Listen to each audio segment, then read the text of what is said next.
controlled things. When the Indiana Pacers have been able to slow things down, they have had the edge. We'll see what prevails with no Patrick Ewing.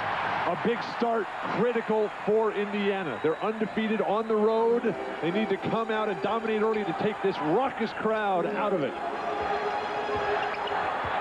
Chris Mullen is guarding Chris Dudley, so that's a switch defensively that we expected from Indiana. Larry Johnson misses. They'll have the bigger 6'11" Dale Davis guarding LJ, who's been so productive. That's a very solid move, and they try to get Mullen going offensively. But Dale Davis can stand up big and tall over Larry Johnson to negate the huge contribution he's made. Houston misses the shot off the screen. Smith had it knocked away, and New York has it back. Both teams are jump shooting basketball teams, and the one that's going to be able to get inside is the one that's going to be the most effective. They come to Larry Johnson against Dale Davis. Smith comes to double. Johnson is fouled. That backup of LJ's has been the Knicks style at its worst. When he comes in and takes 7 or 8 dribbles trying to get something going for himself. The Knicks are much better when they move that ball around. Larry Bird already concerned about foul trouble to Dale Davis. So you mean if you get fouled on an attempt to score, it's no good? Not if it takes everybody else out of the game. He's got all these guys standing around waiting for the ball. Well, they waited too long because Larry didn't give it up, and now he's put in the 2 free throws up and got them both. So that net 2 points, the result of that possession. Advantage Steve. High post Smits. The long game, Tom. Reggie Miller, he's the one they need to get on tracks.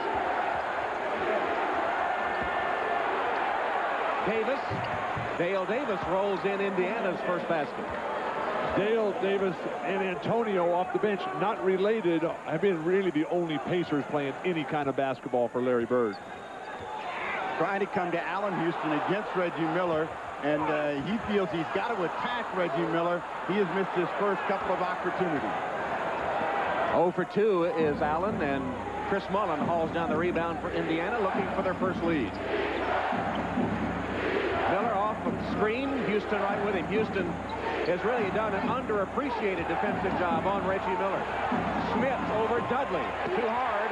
Johnson the rebound. Pacers love to establish Rick Smits early, but the game is just not there at all for Rick. Houston finally gets one down. Allen Houston's first buckets.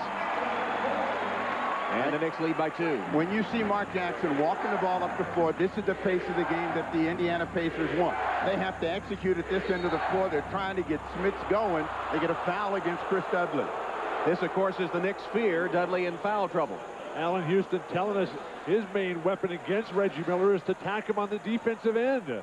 Pulling the quick trigger, coming off that nice down screen by his teammate. Mullen for 3. Chris Mullen with a quick shot off the screen has his first basket, and I thought it was a 3. They gave him a 2, apparently. It's 4-4. Chris Mullen has to shoot his way into this series. He has been completely outplayed by Larry Johnson.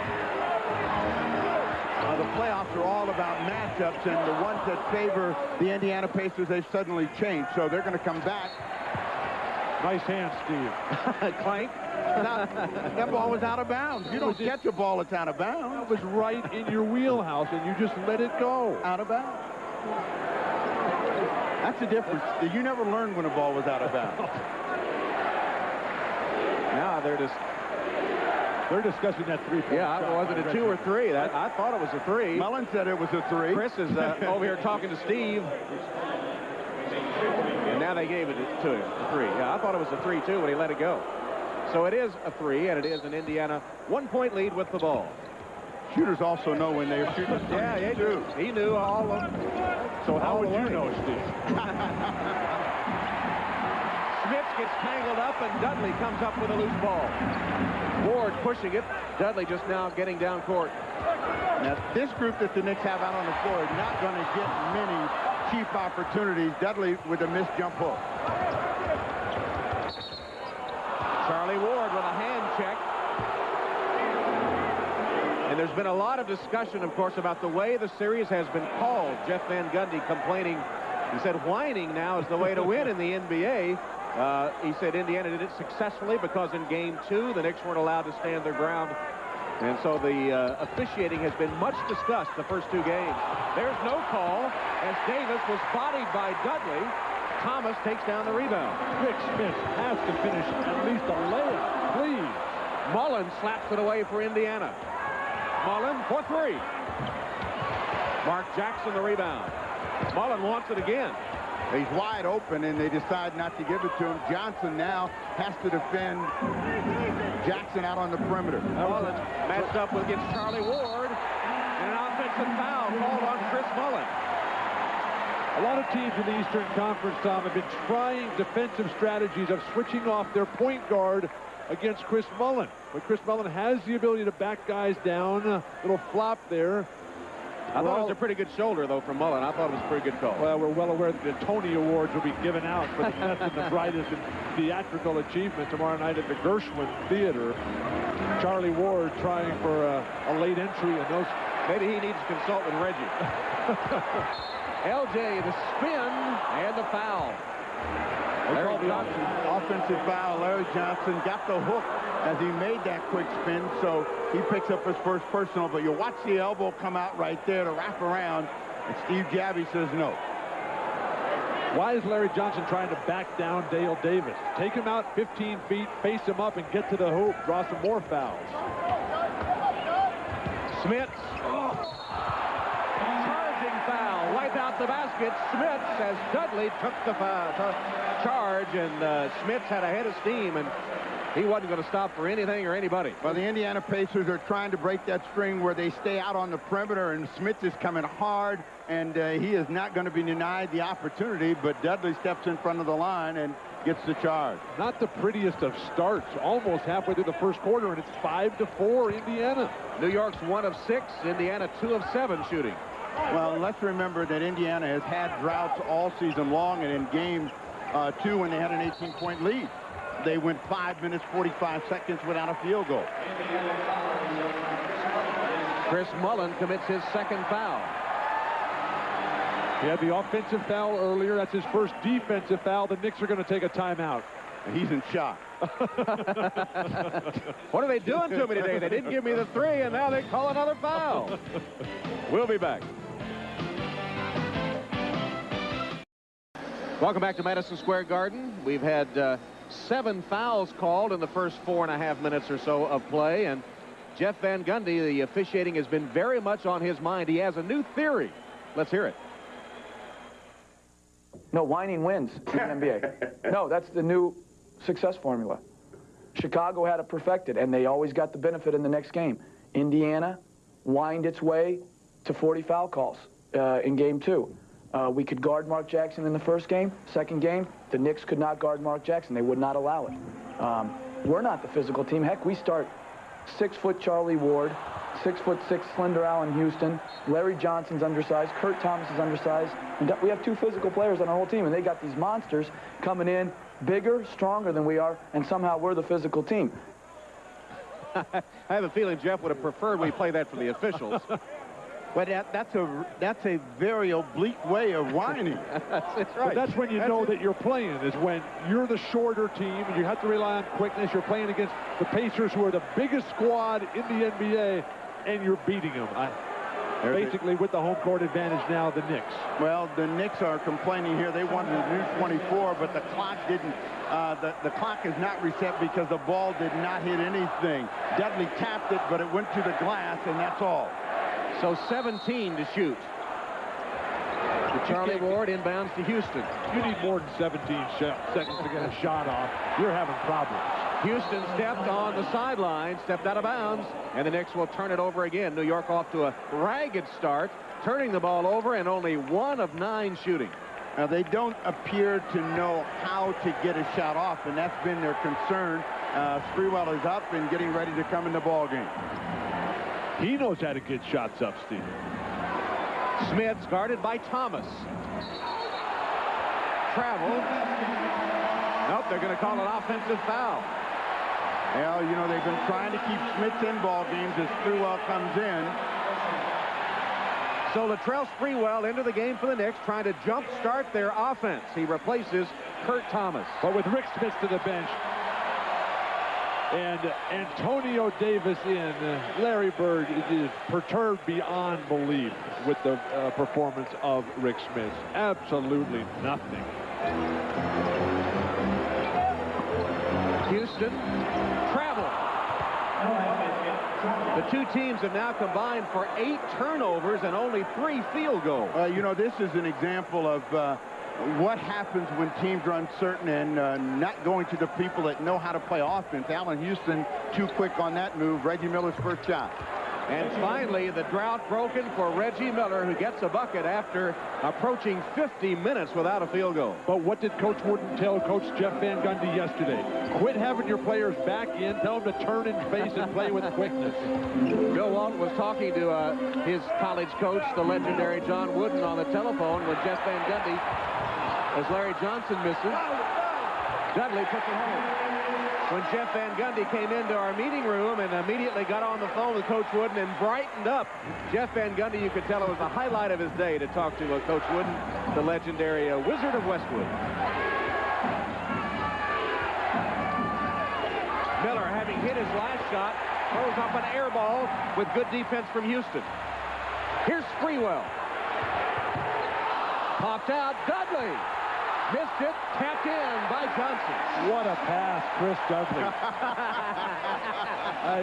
He saw the defense coming at the last moment, put it to the far side, the old Andy Overdrill, Steve. Mark Jackson for 3.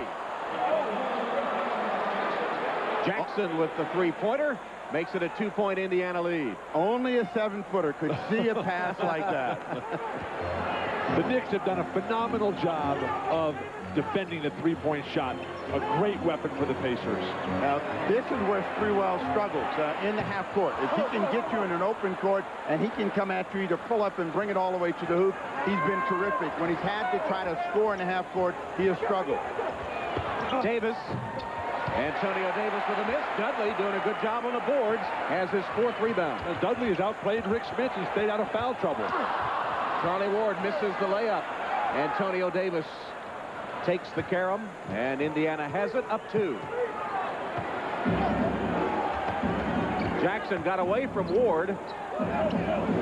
Takes it back. Right by him again.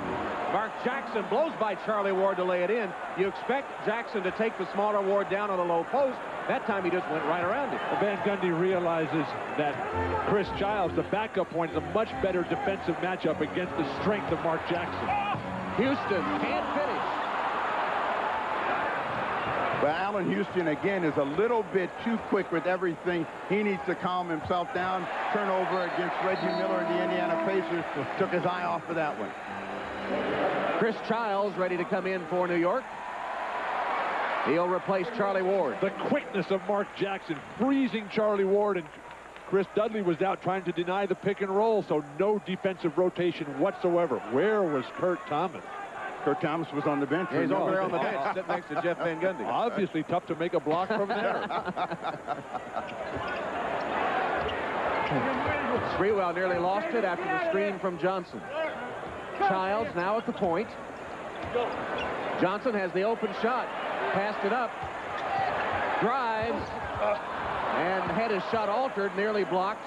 Larry Johnson should have shot the jumper. He's making tougher shots out of easy ones. You know, there was no sense in bringing into that kind of defensive pressure with an idea of how to get the shot away. But never double clutch when you have the quickness advantage. Just get up in the air while he's still down.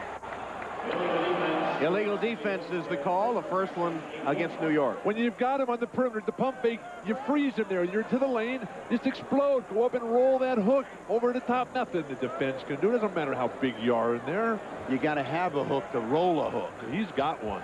LJ's only 1 of 5 to start the game, and New York hitting 17%. Antonio Davis couldn't get the roll. LJ the rebound. Here's the field goal shooting, abysmal by the Knicks to open the game.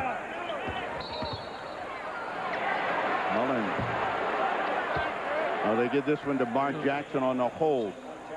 It's interesting talking to Van Gundy about the start. He's at a 17% field goal percentage. He really needed Allen Houston and Larry Johnson to come out huge today. Those are the guys that can set the tempo and hold off the Pacers until this dynamic second unit can get on the court. Nice drive by Allen Houston. Went one-on-one against Reggie Miller and scored his 4th point. Well, Houston's got to have one of those days where he works his way into an offensive rhythm, and he can't stop scoring, and that was a good effort by him. Reggie Miller, he scored only 2. Fakes Dudley, couldn't get the foul call and threw it away. Childs leads a 3-on-2 break. Sprewell.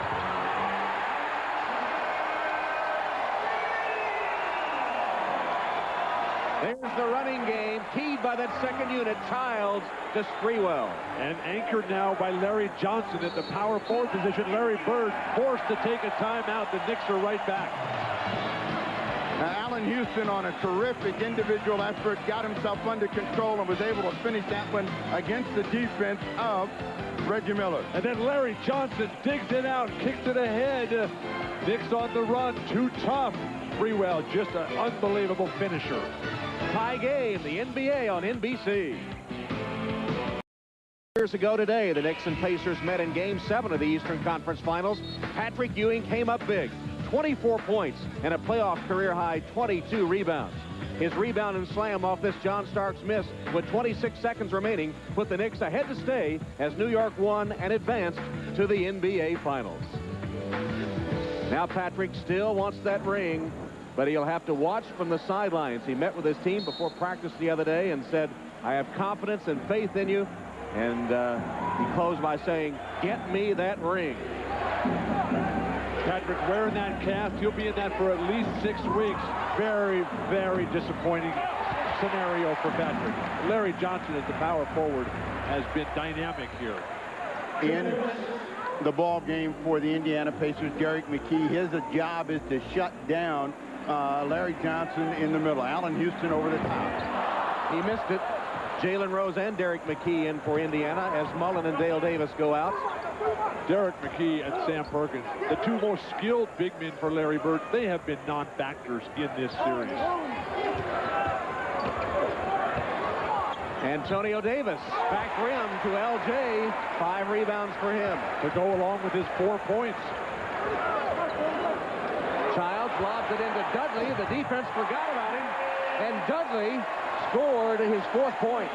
Well, that's become his weapon of choice right there. The little jump hook gets it to nestle in. But these rims, I think someone went up with a couple extra screws, tighten them at both ends. Everything is in and out. Miller. Well, if the rims aren't tight, the players are. But there's Reggie Miller, who nails his first 3 in a long while, stopping a 6-0 New York run. Steve, you mentioned Chris Dudley's jump hook. Akeem better watch out. Dudley is coming. Next, we know he'll be asking him for free throw advice. They throw it right to Mark Jackson. Miller running the floor, appeared to have a step. Now Jalen Rose misses a 3. McKee with a rebound. We're in the final 40 seconds of the first quarter. Antonio Davis.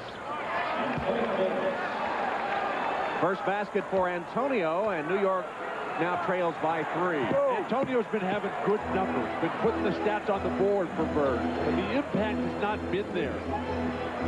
Coming to Sprewell down on the post-up. Jalen Rose has done a good job of making him take tough shots, slaps that one back. 8 on the shot clock, so they'll reset. But he's not been able to really back down and jump over Jalen Rose in this series. And here for the first time is Marcus Camby, who's been very active in the series, replacing Chris Dudley. Steve, why is Latrell Sprewell trying to back guys down? Take them out on the perimeter and drive by them. Or shoot from outside. Came up short. Childs the rebound. Shot clock off as we come down to 10 seconds in the first quarter. They messed him up. He was ready to go. He was going to shoot. Van Gundy had his hand up. Larry Johnson said, "Don't shoot." Now let's see if the Knicks get a shot off. Dangerous cross-court pass. Bounced off the back of Jess Kersey. The official, New York gets it. 1.5 remaining in the quarter. Guarantee you, Child said, at least we would have got a shot. Now, I don't know. Sprewell can get a shot in 1.5. Johnson for 3.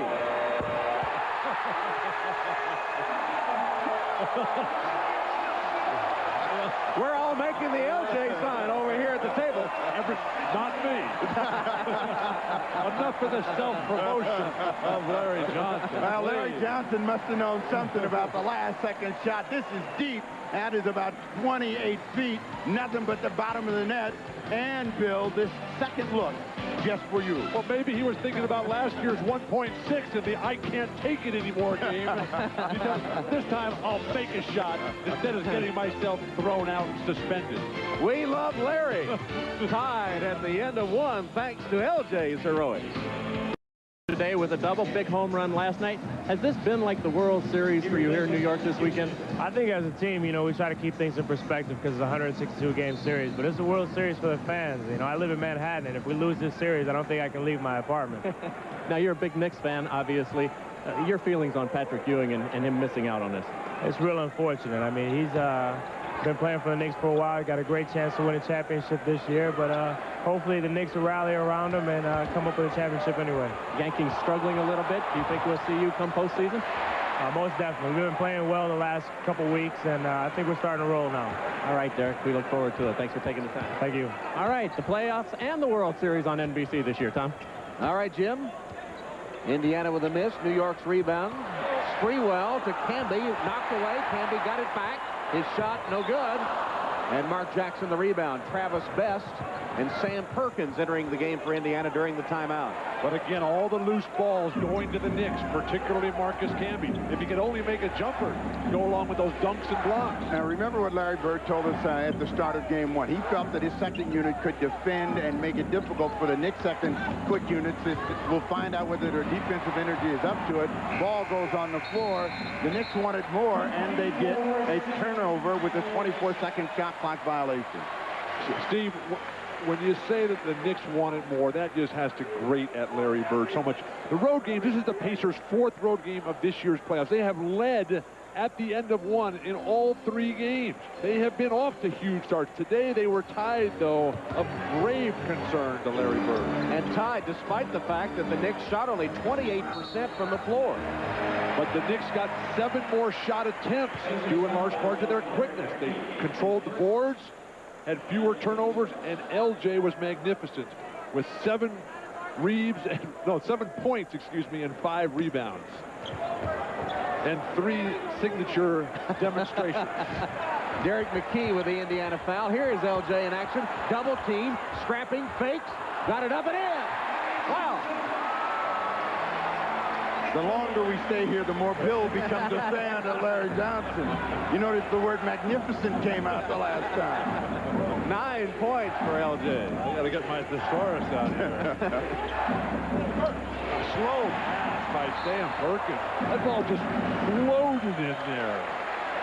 You know, the playoffs are about resolve, and Larry Johnson has really shown that he's got a lot of heart and a lot of tenacity this afternoon, coming in, getting them up in the air, off-balance shot goes in. What happened to 3 seconds in the key? He lost the ball. That doesn't stop the 3 seconds. 5 to shoot, and Davis makes sure. Antonio Davis slams it down. New York attacks right away. Chris Childs. Rebounded by McKee. 4 rebounds for Derek. Knicks need to get Sprewell more shots. That's what Latrell said, I'm sure. We asked many of the Knicks about who would take up the shots that Ewing wouldn't get, and they said unanimously, Latrell can handle that. Sam Perkins' first basket. Well, we know it wasn't going to be Chris Dudley, that's for sure. Actually, you were the one that asked Marcus Camby, was he going to get more shots with Ewing out, and he laughed and said, no, Latrell can handle that, as LJ does it again. And I guess, Bill, you have some personal experience with that. When I played for Larry Bird on the '86 champion Celtic team, I had the rare opportunity to start a game. When I came extra early, I was stretching out. Larry came and stood over the top of me and said, Bill, all those shots you think you're going to get that belong to the chief, Robert Parrish, those are my shots. You get to the weak side and start rebounding. I didn't get a single look that day. And we bet Latrell will get his, but right now, the ball in the hands of LJ and Larry Johnson dominating the game. We're tied at 21. The New York Knicks have found a weapon in the low post efforts of Larry Johnson. And if you talk to all of the Knicks, what they say about Larry Johnson, he is the most driven and the best teammate that anyone on the Knicks can have. And he's found a lot of ways to energize his team this evening. He has been able to score outside, inside. He's done a terrific job of rebounding the basketball. And it's been the Larry Johnson efforts early. As you see his office, those greens, those are all makes, Bill. Everything on the right side of the floor. Oh, everybody's doing the LJ here at the Garden. Well, that's a sad sign. We're going to have kids all over the world into self-promotion, into drawing attention to themselves. What about the beauty and dignity of the game of basketball and the team? Please, Larry. Well, Larry has dominated the game. 11 points and 5 rebounds. He scored the last 7 for New York over a 4-minute span. But remember, game 2, he scored 17 in the first half, only 5 in the second. Childs, after Best fell down, behind the back, got it.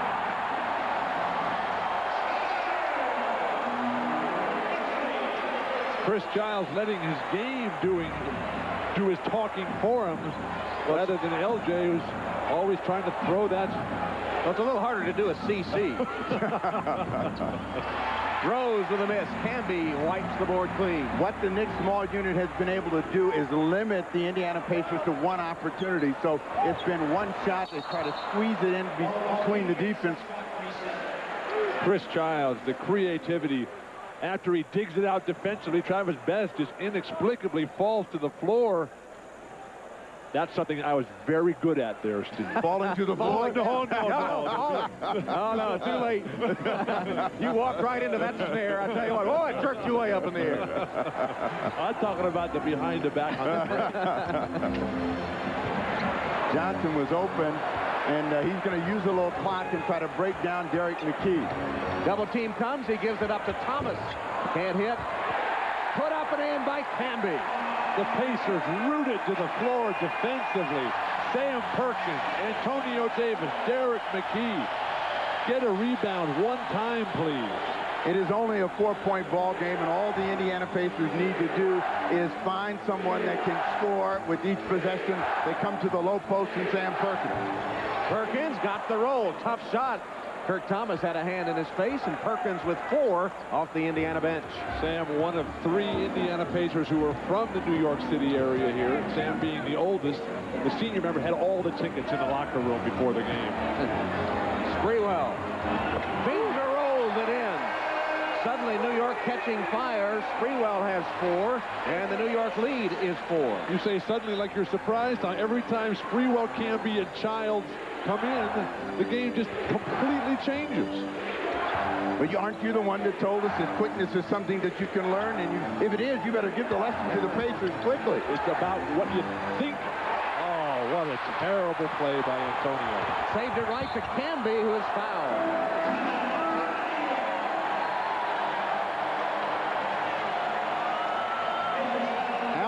Latrell Sprewell is at his best when he can turn and face and make a move, and that was a tough left-handed finger roll for 2. The Knicks have 2 of them, not only Latrell Sprewell, but Marcus Canby as well.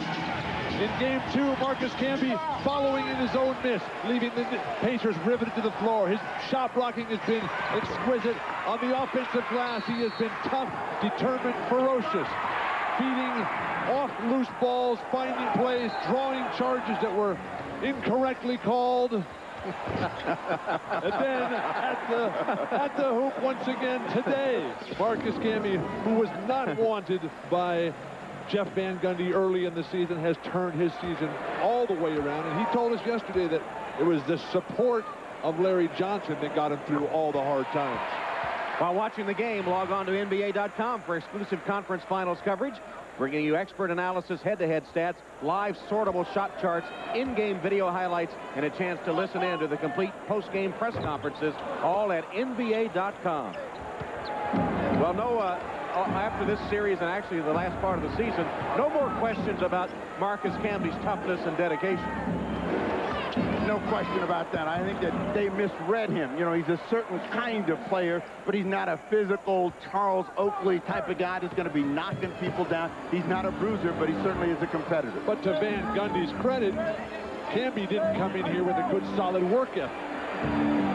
Sprewell misses from outside after Best had made a nice move to lay it in. The Pacers have not yet attempted a free throw. They have 11 field goals and 10 turnovers. I guess Van Gundy was right. Whining does win. I'm going to try it on you a time or two. I thought you were.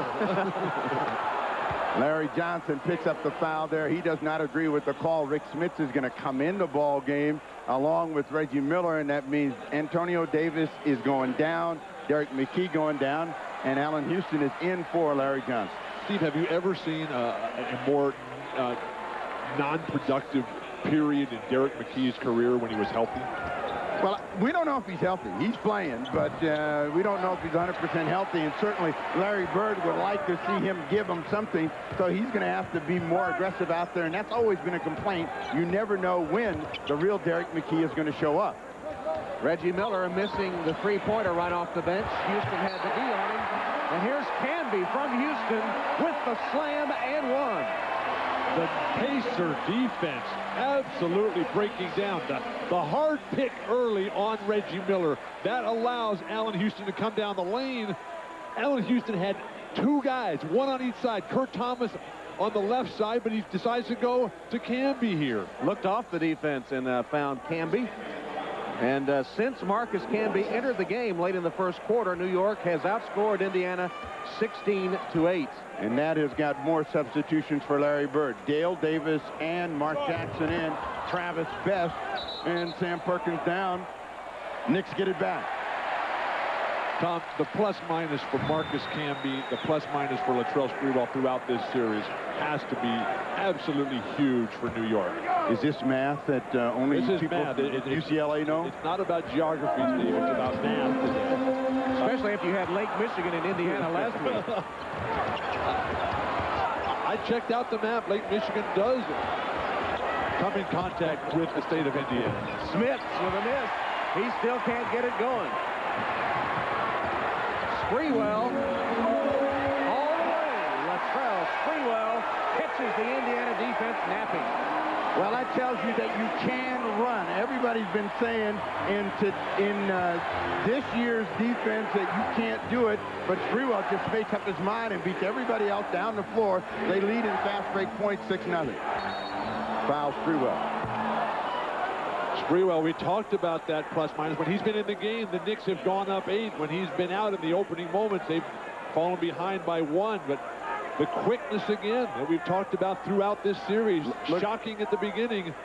That's a great finish. You see that defense that Dale Davis was playing? He was waving in air. He knew somebody was coming. He just didn't know where. Here's the post up by Mark Jackson. The double count. Smits is the open man. And Rick Smits finally hits his shot. 1 of 4 to open the game.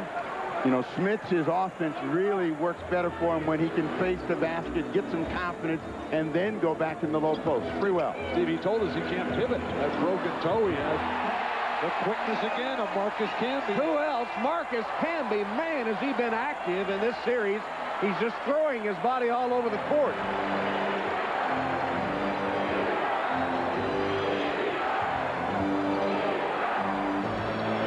That's got to provide it right here. Jalen Rose trying to go one-on-one, had it knocked away, but he's got to give them some scoring. You can see the energy and the excitement from Marcus Canby. He is just flying in all over the place. Nobody boxes him out, and when that happens, good things happen for Canby and the Knicks. 8 seconds on the shot clock for Indiana. Steve, we talked at the beginning about how quickness is a mental skill. It's about preparation and anticipation. That's what Marcus Canby is doing, separating himself from the crowd. Canby with 7 points and 4 boards in 8 minutes off the bench. Smits. Thomas fouled him. Smits with a chance for a three-point play. Kurt Thomas lunged at him after the ball was gone and committed a foolish foul. Well, he should slap himself in the head because, I mean, the man is wide open. He's going to be there late, and he's not going to have a chance. Just continues to come in. Smits gets his second hoop, and it's a chance for the three-point play. But see how far away he is. You got no chance to cover that ground when you can't fly in the air. Thomas out of the ball game. Replaced by Chris Dudley as Indiana is about to attempt the first free throw after almost 20 minutes of play. Smith's a full 7-4 on the offensive end. You don't have a real chance to guard him out there. The reason that he can't play underneath the basket with his back to the basket is that his feet are so sore he can no longer pivot. He has to just stand and face it. Houston against Miller. Baseline drive and a bucket. Allen Houston put the move on Reggie Miller. Nice defense. What, you're just going to let a guy drive to the hoop and make a layup? Smith back to Jackson. There's the re-entry pass, and Dudley with a hand in the back commits the foul.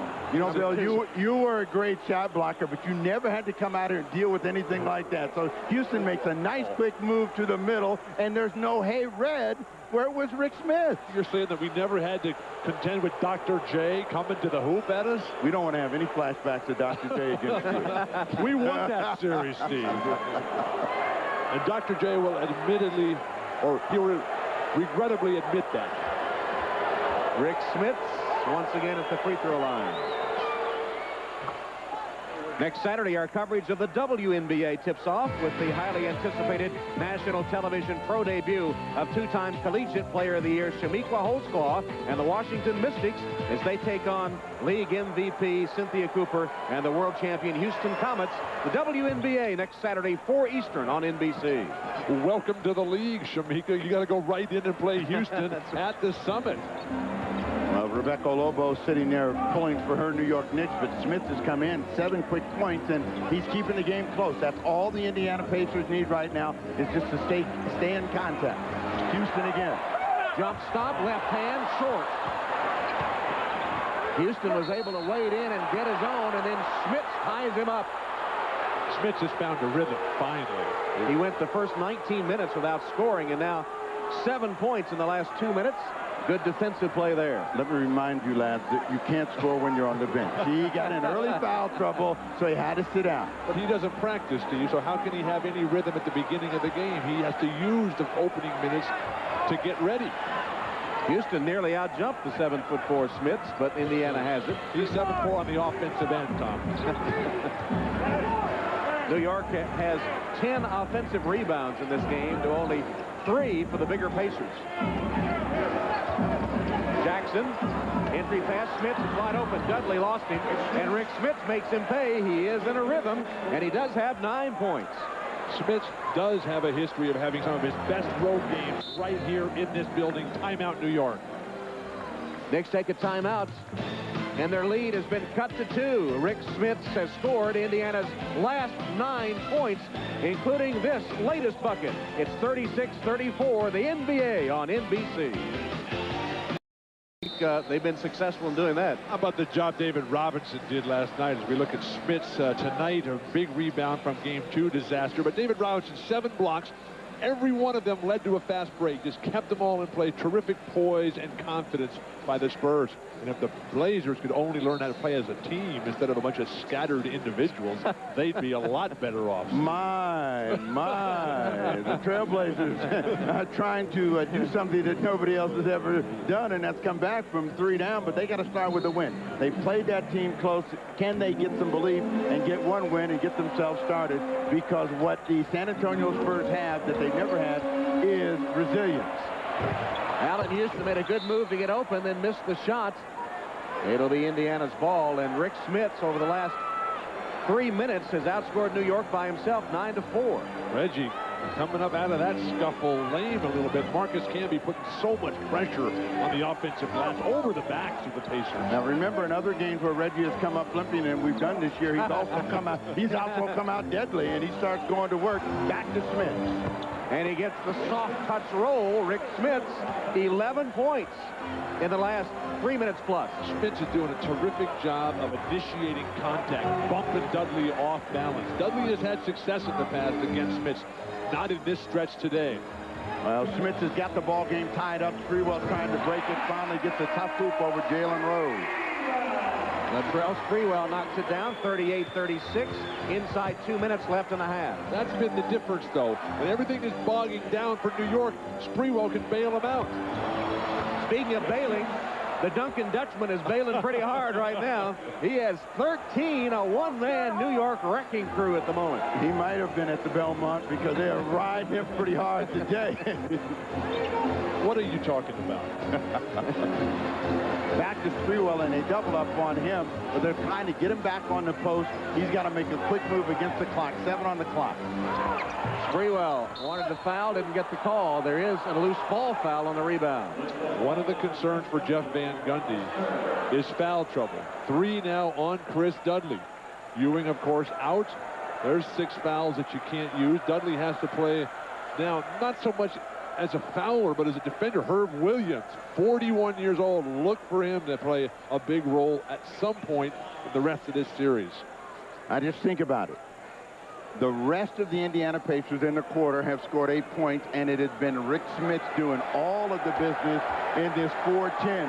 And this tells you how important offense is. And when you get a guy going, and then you better stay with him. And I know that Larry Bird believes in, hey, if you're hot, we're staying with you. He's got 14 and counting with that free throw. But remember, after Patrick Ewing played 40 minutes in game 1, Larry Bird said if Rick Smits ever played 40 minutes, he wouldn't be able to play again for 2 years with the pain he's got in those feet. Rick playing with the broken big toe, left big toe. And Dudley goes to the bench with those 3 fouls. And as you said, 41-year-old Herb Williams, 18th year in the NBA, the oldest player in the league, enters the lineup for New York with 1:16 left till halftime. Let's go to Jim Gray. Tom, Rick Smits has scored all 15 of his points. He came back into the game with 6-11 here in the second quarter, so all in the last 5 minutes. Herb Williams, before the game, he's one of the captains. He went out with Mark Jackson. Mark said, hey, I'm not used to seeing you sweat before the game. And Herb said, I'm not used to playing, but I'm going to tonight. Tom? And he's on the floor right now. Meanwhile, Marcus Camby with another one of those New York offensive rebounds. And the putback is good for his 9th point. It's 40-40 with 50 seconds left till halftime. Miller for 3. Reggie Miller notches the three-pointer. He has 8 in the game. And the 2 guys that have to carry Indiana, Miller and Smith. Smith has already done his job. Now they're trying to wake up Reggie Miller. Sprewell trying to answer. Latrell Sprewell couldn't hit it. Foul on Herb Williams, but Spree is forcing shots. He's getting nothing in transition. It's tough to fast break against Indiana generally. Not in this series, but generally because their offense is so patient and disciplined. Reggie Miller hits that last 3. Allen Houston's got to know, defend the 3-point shot. Make Reggie put it on the floor, particularly to his left. Reggie getting battered around. But Allen is just too far off him right there.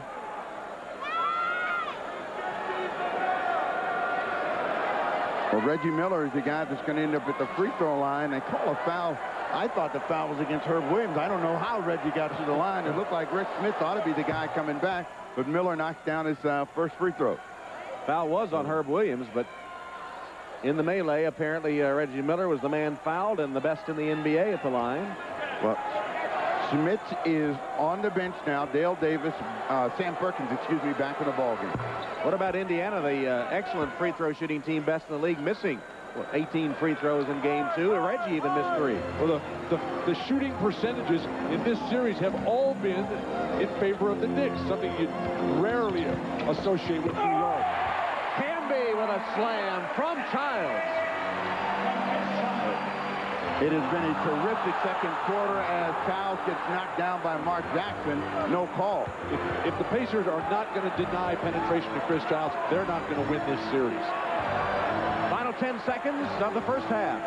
Jackson posting up, backing Childs down. Whips it to an open Jalen Rose. Driving, shot good off the glass with 2:10 left. Jalen Rose with the bucket to end the half.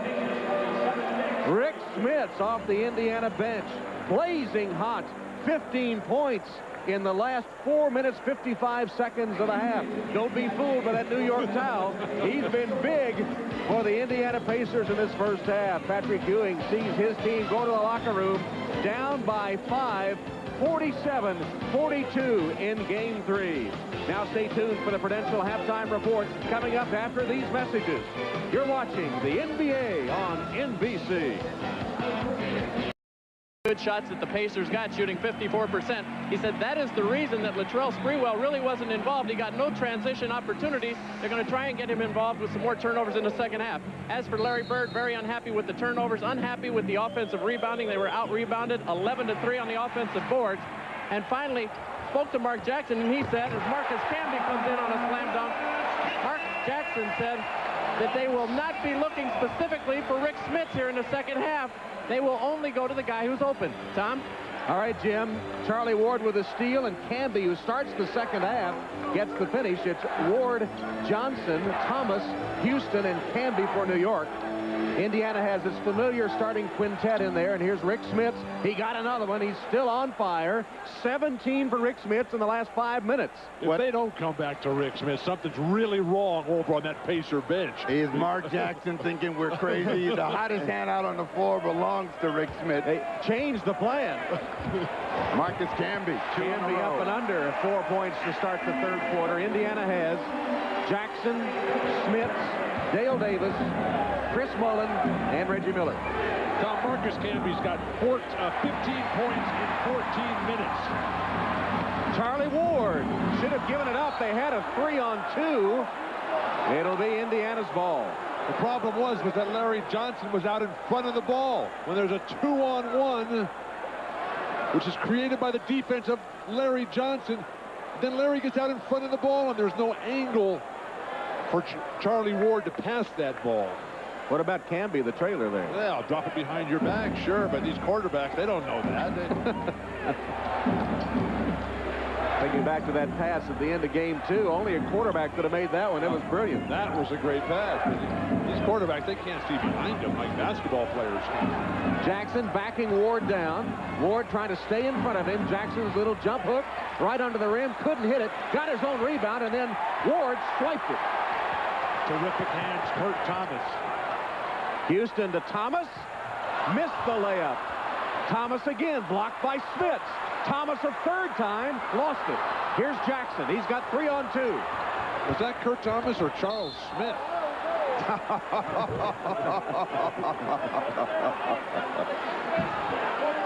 Who could forget the Charles Smith self-check that kept the Knicks from beating the Chicago Bulls?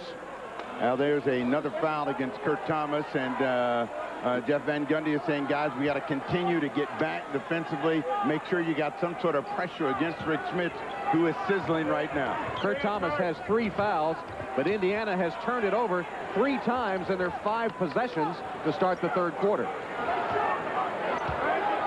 Davis, another turnover. The quick hands. Camby knocked it away. Allen Houston stumbled and still scored.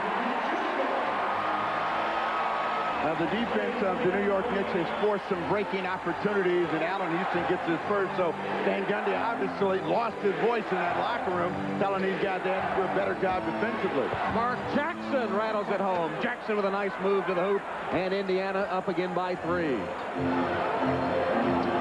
There doesn't seem to be a game plan defensively for either squad as to how they're going to handle the pick and rolls. Now here's the play. Marcus Camby against Chris Mullen, and he can get a shot anytime he wants. Again, he actually get a lot closer than that. He scored one earlier just by breaking down and making a quick move and got within 2 feet. Camby getting the second half start in place of Chris Dudley. Got the shot, but couldn't hit it. And here's Mark Jackson, 2 in a row for Jackson. He's taken Charlie Ward right to the rim. And a 20-second timeout by the Knicks. Van Gundy is just incredibly irate with Charlie Ward as to how he's defending that pick and roll. Well, they're turning him into the middle, but watch where Kurt Thomas is. He just watches him come into the lane, and then's going to try to make a play right at the rim. It's too late. He needs to be up and making Mark Jackson turn the other way. Once you let a player get that deep, bad things happen, and Jackson has scored back-to-back hoops. Remember, we talked about that Game 2 pass from the former Heisman winner, Charlie Ward. New York trailed by 2. 2 seconds left, no timeouts. Ward looked like the quarterback again as he connected to Patrick Ewing, who got off the jump shot but couldn't hit it. And the Pacers held on for that 2-point win to even the series. Always tough when that last one doesn't go down, as Reggie Miller so aptly reminded Patrick Ewing in the post-game press conference of Game 2 in a very poignant moment. That was nice. Charlie Ward looking inside. It's one of those UCLA moves. Well, that's because UCLA usually wins. They have Larry Johnson trying to get him started, but he's holding the ball, 8 on the shot clock. Shot was there the whole time. He finally took it and buried it. 13 for LJ. New York back within 3. Miller threw it too high, but a push. Terrific call. The ball was thrown up in the air for Dale Davis on the right side screen and roll. The hold in the low back kept him from elevating. Kurt Thomas goes out of the game with 4 fouls, replaced by Chris Dudley. Spoke to Reggie Miller, Tom, at halftime. He did get a Charlie horse on his left thigh. Limping a little bit, says it should not affect this play. Tom? All right, Jim, here's Rick Smits. Steps. Smits travels, collides with Charlie Ward and knocks him 5 feet.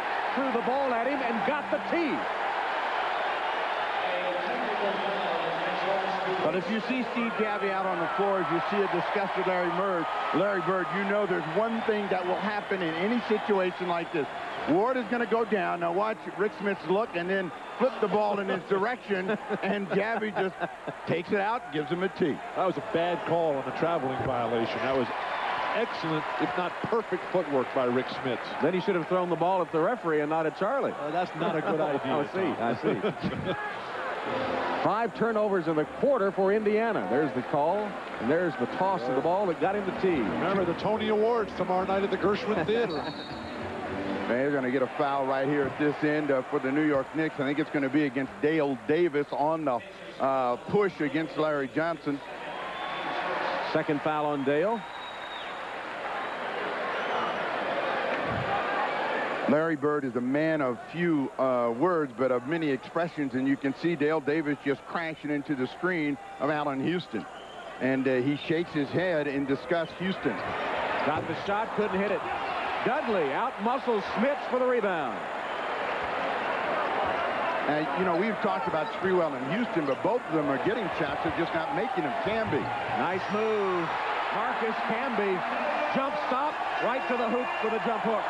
17 for Marcus. Second player chosen in the draft by Isaiah Thomas. Isaiah knew something for a while there that nobody else seemed to know. He's hit 8 of 10 as Allen Houston collides with Reggie Miller, and Houston will be assessed his first foul.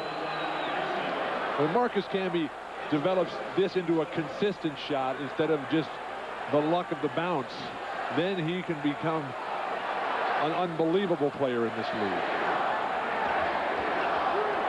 The crowd chanting Reggie sucks, and that usually wakes him up. You got bodies colliding all over the place. Larry Johnson and the Knicks fans are not going to be happy with this call. Smits finally missed the shot, but LJ with his 3rd foul. You see this ball go up, and you know something about goaltending. Let's see. Is Chris Dudley in the net? Yes, he's in the net. Inconsequential. Nothing but net for Camby. Nothing but net for Reggie Miller.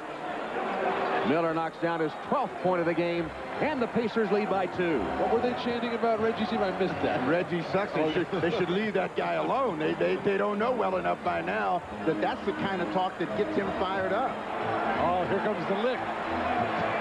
LJ licked his fingers first. Dale Davis is in trouble. Hand check foul on Davis.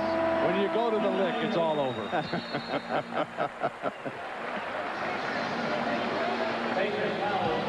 All right, 6:59 left in the 3rd. We're going to moisten our fingers, and we'll be back with the Pacers leading by 2.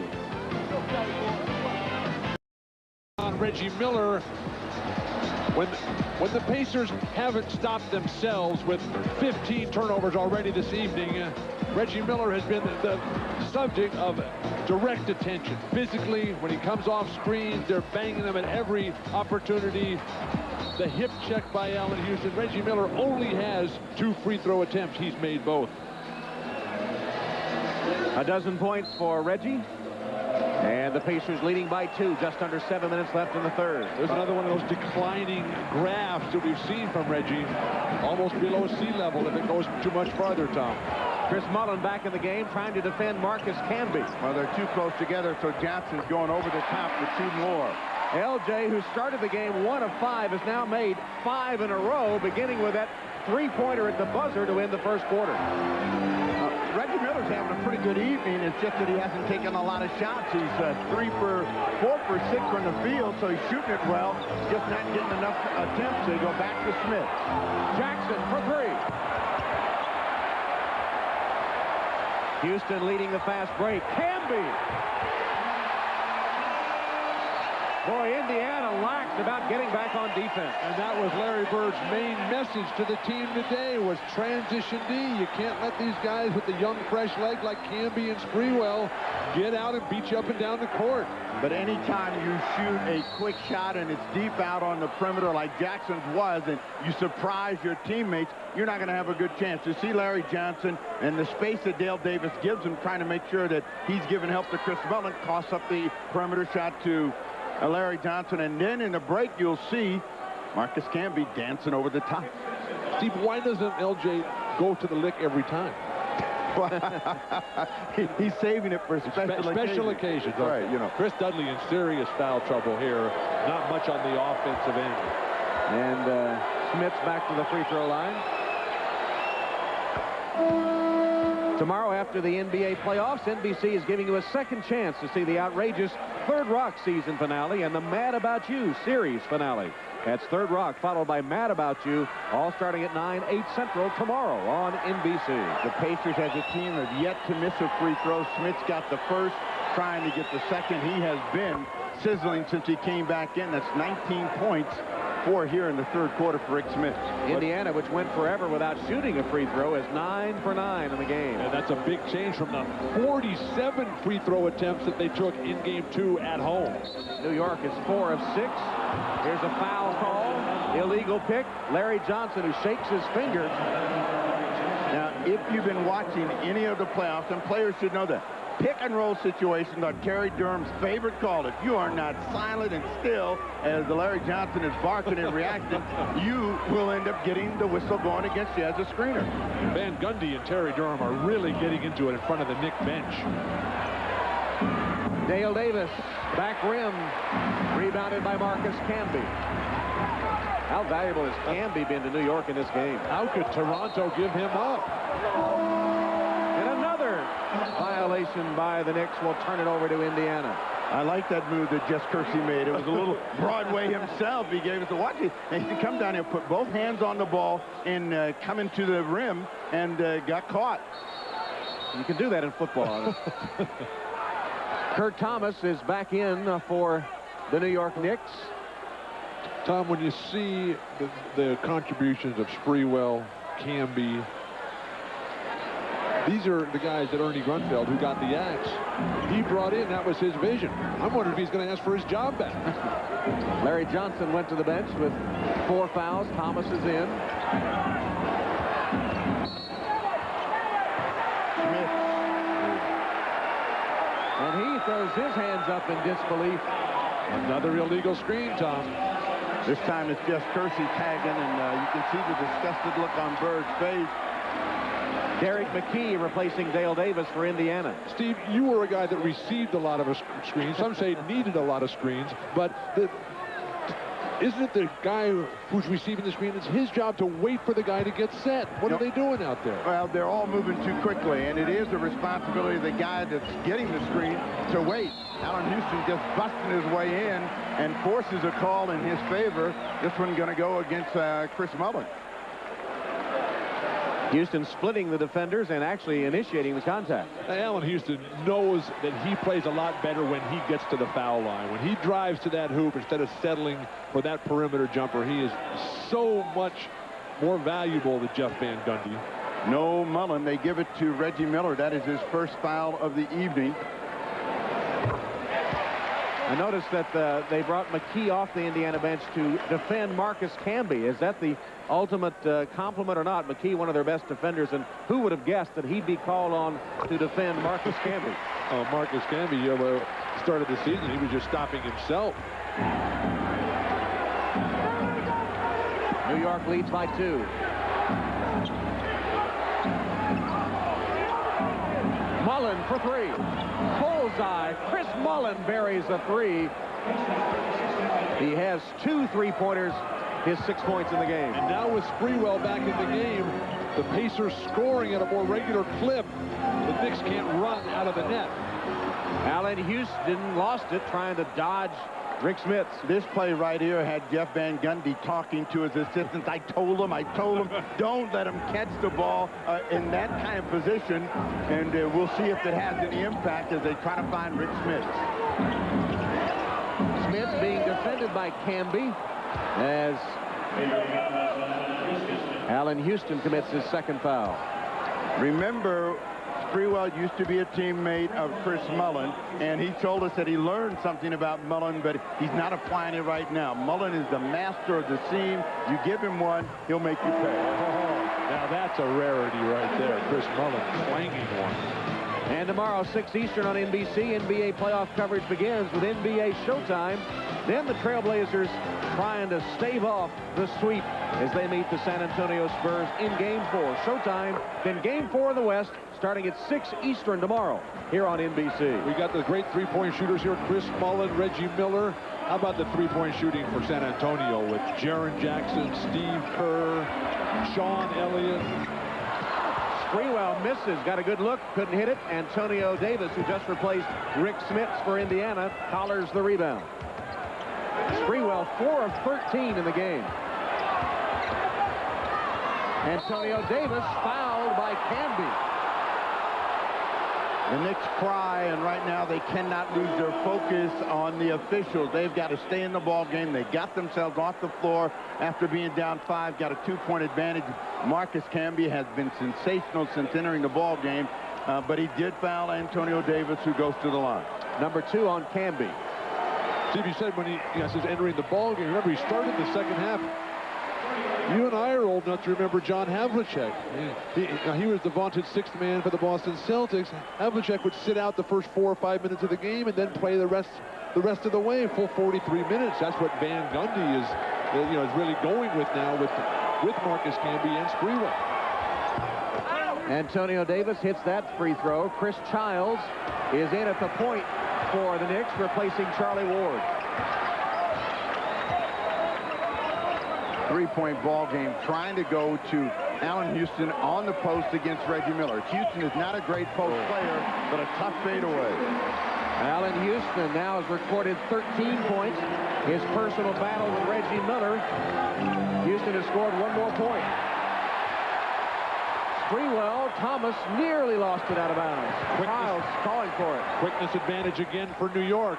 Allen Houston. 2 in a row for Houston. That one from Sprewell. And as we've said before, the ability of Sprewell and Houston now to play together has been a big boost for the New York offense.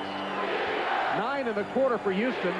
And Sprewell nearly dragged Jackson down. But that is the ultimate Sprewell move right there. But we'll go back and take a look at Allen Houston down on the post against Reggie Miller. Gets him planted and then a quick turn and pop.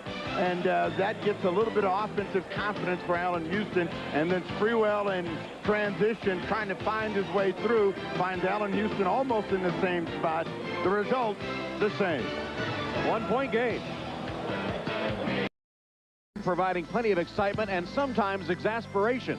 Along the way, he made the All-Star team once, became the Knicks' all-time leader in 3-point field goals. In the '93 playoffs against Chicago, he clinched a game with this dunk that's still remembered by New York fans. And Starks in attendance in the Garden today. He's with Jim Gray. All right, thanks, Tom. Of course, he went over in the trade over to Golden State, which brought Latrell Sprewell here. John, let me ask you, you are a very close friend of Patrick Ewing, and you spoke to him. How difficult has this been for him, and how hard has he taken it? It's very difficult. He's been an integral part in the Knicks' success up to this point. And, for him to go down at this particular time and not be able to participate in this game, in this series till the end, it's very hard on him. Of course, you've had some great rivalries. You've been part of this thing for a long time with Reggie Miller, of course, the headbutt, which was a couple of years ago, very famous thing. What about the Indiana Pacers and the New York Knicks, and how deep is that feeling ingrained, even though you're a former Knick? Well, it's always a rivalry going against, you know, the Indiana Pacers because you know what they're going to bring to the table, and you know what type of player Reggie is. He's a very talented player, and over the years we didn't have our competitions, but... Can you laugh at that headbutt now? Oh, I can laugh at it, you know, sincerely. But it was just a lot of fun, you know, playing against him in these type of games. John, great for you to come back to the Garden and support your former teammates. Good to see you. Back over to you, Tom. All right, Jim. Kurt Thomas hits for New York. I suspect it's a little easier for John to laugh about that headbutt than it is for Reggie. Well, one of the great things about playing in New York is how loyal the fans are. And even though John is no longer playing for the team, he is still beloved here. And wherever he goes, they just idolize that fine warrior. 2:25 left, third quarter. Knicks leading by 1. Mullen to the hoop, missed the layup. Then took it away from Kurt Thomas. Step back and shoot a 3 here. If the layups aren't going, the 3 has to be there. I love your logic. McKee had a mismatch with Childs and was fouled by Chris. When was the last time you had to step back and shoot a 3? Well, I tried to make my layups first of all, Steve, so I would never have to resort to that dynamic three-point shot that I possessed. Mullen out of the ball game. Jalen Rose comes in. McKee going to the free throw line. Had a good mismatch, went right to it. Childs picked up the first one. Derek McKee, who missed 37 games with right knee soreness, tendonitis.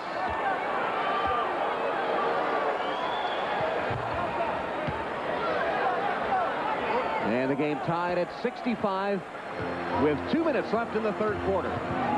Childs all the way, got it. Tom, in the first half, we talked about the Pacers would not win if they did not deny penetration to Chris Childs. 2 times in the last 3 possessions, he's come down and just given the easy scoring opportunities to his team. Well, they beat the defense before it could get set up. Miller on a catch and shoot. Short on the three-point attempt. Camby has his 7th board. Childs, a quick 3. Rebounded by Antonio Davis. Terrific box out by Derek McKee, keeping Canby, who was on the run. What about the quick shot by Childs? Childs he had that happy feeling. You know, he felt it. He thought it was going to go, and a chance to really build some momentum. And didn't make Van Gundy feel very happy. 3-second violation. Mark Jackson never got out. But Van Gundy, he knows that Chris Childs is much better as a defensive player against the big post-up guards. Charlie Ward is better defending the guys like Stephon Marbury and Tim Hardaway, the fast up and down, really wide open players. But that's not Mark Jackson's game, and that's why Chris Childs gets so much more time against the Pacers. Reggie Miller gets a rest. Sam Perkins is in, and Travis Best replaces Mark Jackson at the point for Indiana, who now have turned the ball over 17 times. Childs trapped in the corner and fouled. That's a bailout call there. He had nowhere to go. He was stumbling. Travis Best, number 1. Larry Bird's facial expressions are hilarious. The smirks, the little glance of an eye. Just the way he played. Sprewell gets by Rose. And he lost the ball on the way up, and he's bailed out by an Indiana foul. Steve, Latrell Sprewell going to the basket. He prefers finishing left. Well, I don't think the Pacers have picked up on that. I think in this case it was just get it and get it up in the air, but Sprewell was trying to turn that corner, and he comes with such speed and quickness that if you don't get to him right away, he's right at the basket, gets his first free throw. Don't forget, early tomorrow, croissant and cafe from the French Open in Paris. Agassi and Medvedev for the men's championship. The French Open tomorrow, 9 a.m. Eastern, 6 in the morning on the Pacific Coast. Steve, how's your tennis game? Well, we've been so busy I haven't been able to play, but, you know, one day I'll get a taste of that tear of that too. McKee draws the double team, whips it to Rose. Ball movement to Best. And a holding foul called on New York. The closeout defense again. The quickness of New York denying that three-point opportunity. The Pacers normally expert at moving that ball. Well, we'll take a look at it. You'll see Sprewell is going to be the guy to come over and gamble, and that's going to start the ball movement for the Indiana Pacers. And then Kurt Thomas just reaches around. He must have been a lineman or something, because, you know, slaps himself in the head all the time after every foul that he makes. Is there anything up there? Well, it's the 5th foul for Kurt, and he'll leave as the venerable Herb Williams returns to the court. Herb with a couple of stints to use up some time at the end of the first half, at the end of the third quarter here. But this New York defense, very reminiscent of Chicago when they were at their peak, and then the Seattle Sonics when they were a good team, when they could double team anywhere on the court and still recover and close out on the three-point shooters. Indiana has only 1 field goal the last 6.5 minutes, but they have hit 9 of 12 free throws in that time. Sprewell launches. Rebounded by Canby. As he fell down, he missed the shot. He had no chance to get any balance. He thought nobody was there. He'd get a shot. Travis Best. Canby rejects it. Marcus Camby is everywhere. He's on the offensive glass.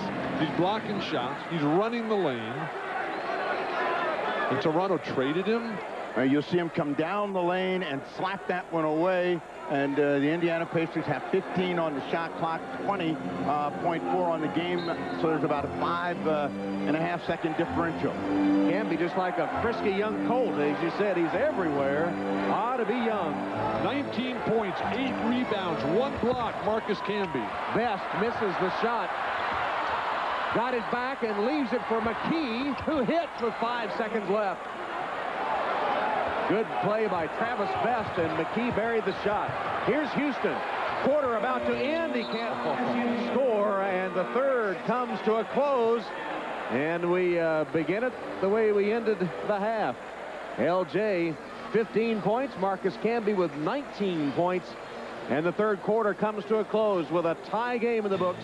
Indiana 69, New York 69 after 3. We'll be back. The winner takes a 2-1 series lead, and we're tied at 69.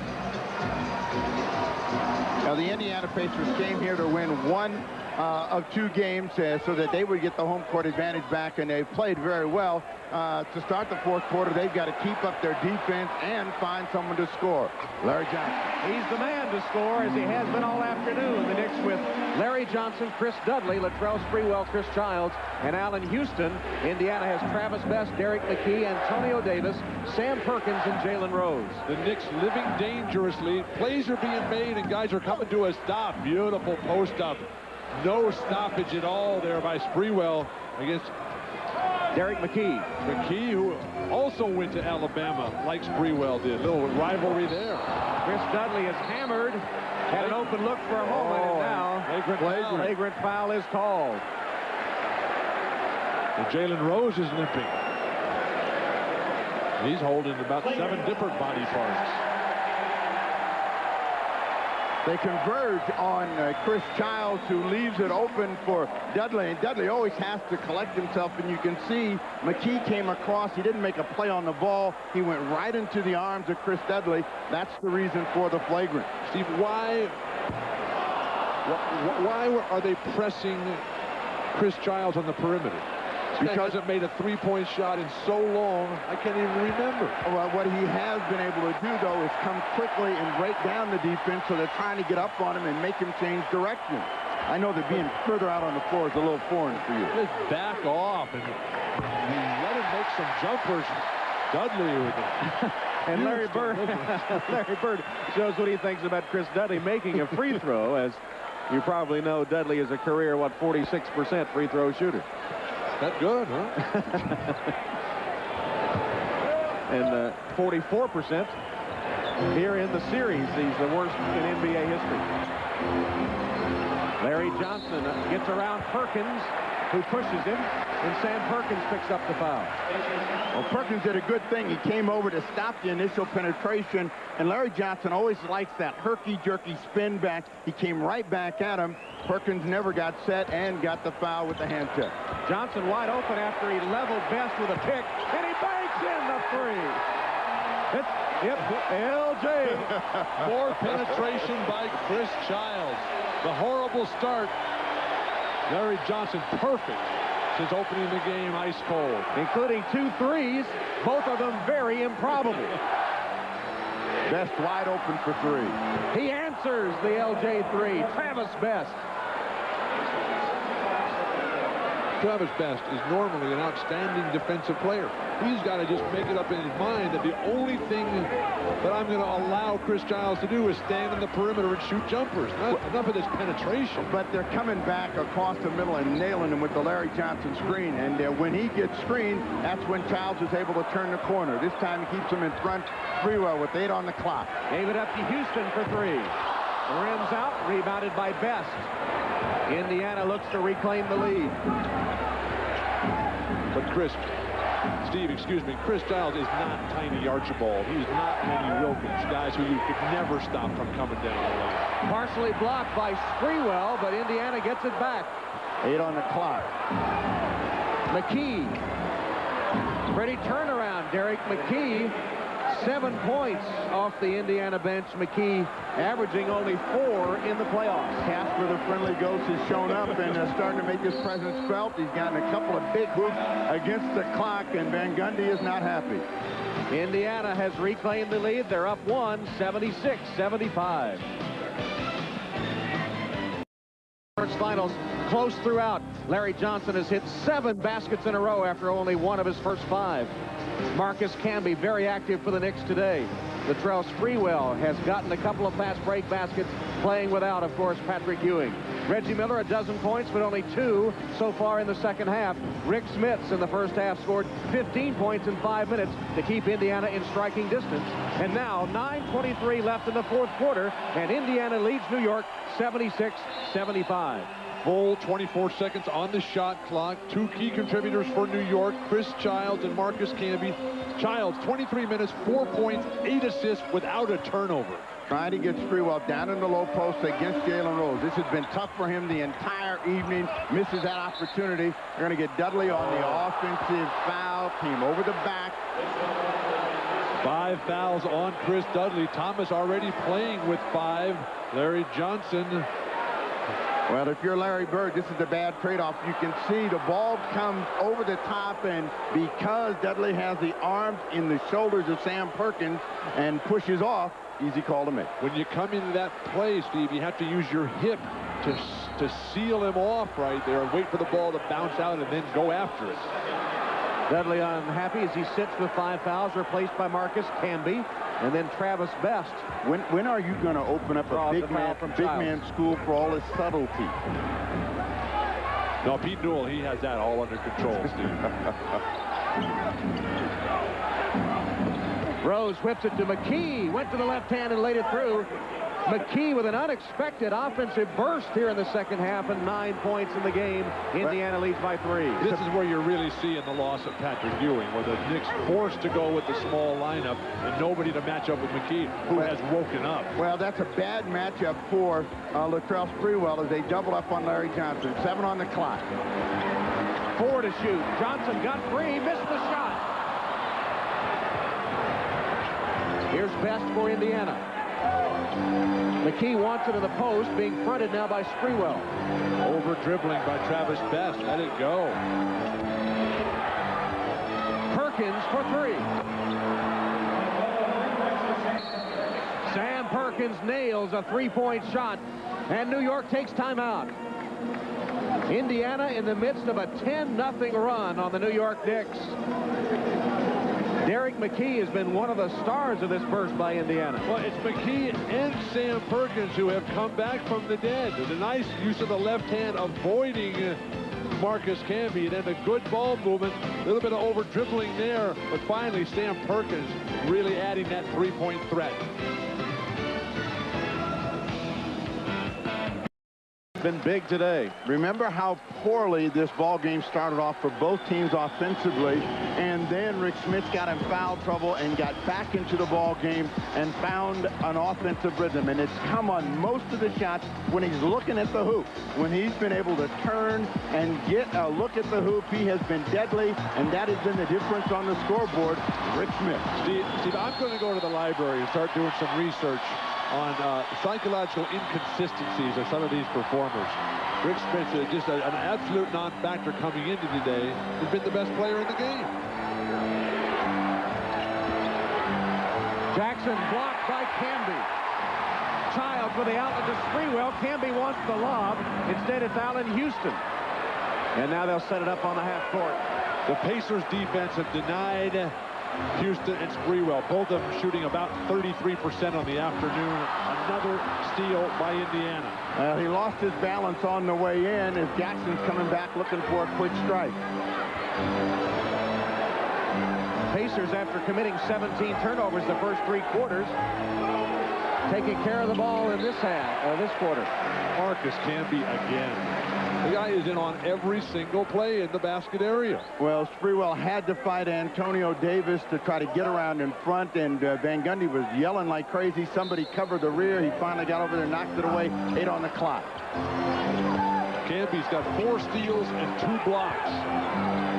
Antonio Davis, bad-looking shot. Johnson with a board. Childs pushes for New York. 2 minutes left in the game. Nice closeout defense by Antonio Davis. Here's Allen Houston to Johnson for 3. Almost kicked in on the second side. Back tap. Sprewell. Camby got it out there. The Knicks are going to take a timeout. Van Gundy unhappy with the shot selection. It comes with 1:44 remaining, and the Pacers leading the Knicks 89. You know, we got a couple choices here. We can foul for possession or don't foul on a 3. If it gets late, the Pacers can foul to put them on the line. Ward had it tipped. Johnson made a good catch. Johnson is fouled and hit.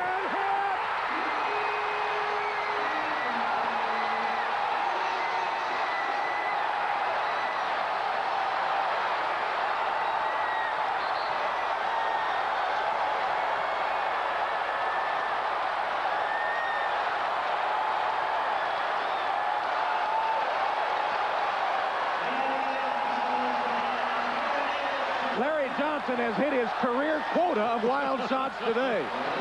But now he's got to make one, and when they rushed him, he said, leave me alone. I got to make a free throw here. And the game is a long way from being over. Got it. New York by 1. Timeout, Indiana. 3 incredible three-point shots by Larry Johnson in this game. The worst possible scenario for Larry Bird and the Indiana Pacers, who has lost in this building. Bird has too many times on long three-point shots at the end of the game. Larry Johnson, the pump fake. Phantom foul called there. Running away from the play, Antonio Davis. Grabbed him, but you're in that situation, what you got to think is the worst I can do is foul and get possession. Goes for the pump fake. Now he's got a hand on him, and he's going to push, and he gets one. This is home court advantage. That's what you get when you play at home. You get those. Now you said that Reggie Miller foul wasn't a foul. That's right. That's not a foul either. Now remember, to end the first quarter, shot clock, game clock running out. Larry Johnson hit a 3 from way deep. And Patrick Ewing, whose life has just taken a terrible turn here with that foot problem, couldn't be happier for his team. And that's what a team is all about. He told his guys, I'll be there cheering for you. I've got faith, I've got confidence in you. You guys can win this. You're good enough. And they've shown that this afternoon.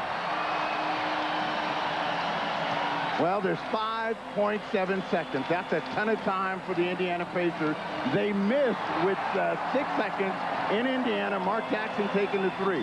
All they need here is a 2. So they're not in the same desperate straits. And for the New York Knicks, they have no fouls to give. They got to play straight up defense. So they and get fouled.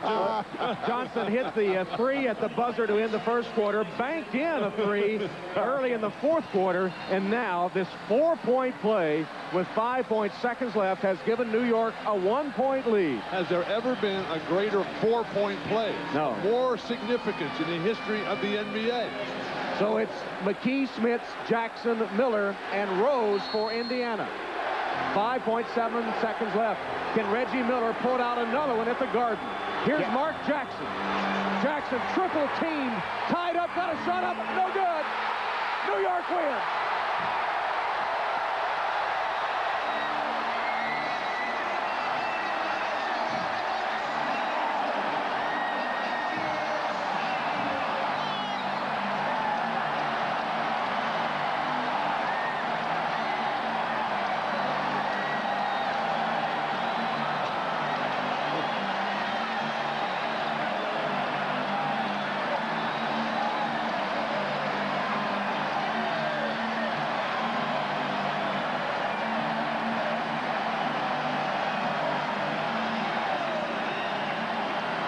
Well, Indiana never really got a good look at it.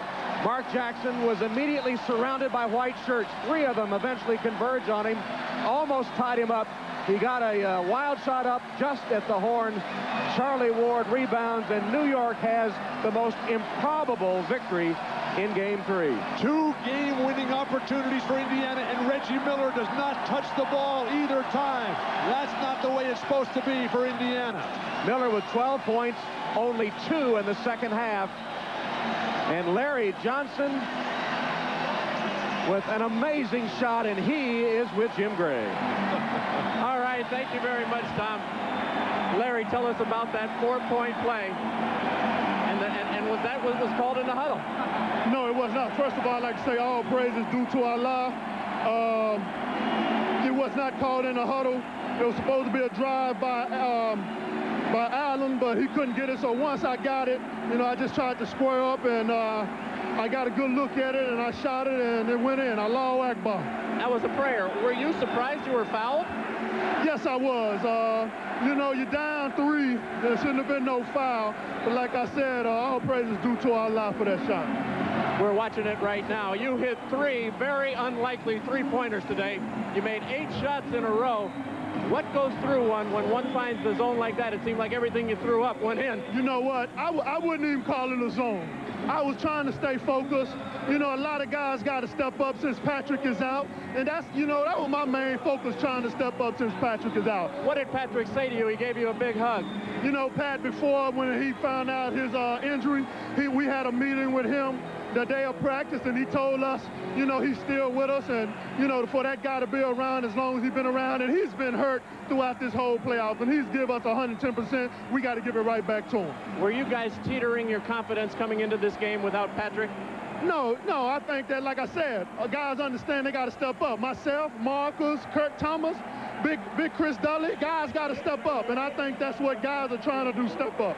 Larry, congratulations. There's never been a bigger 4-point play. Thank you very much. Allahu Akbar. All right, back over to you, Tom.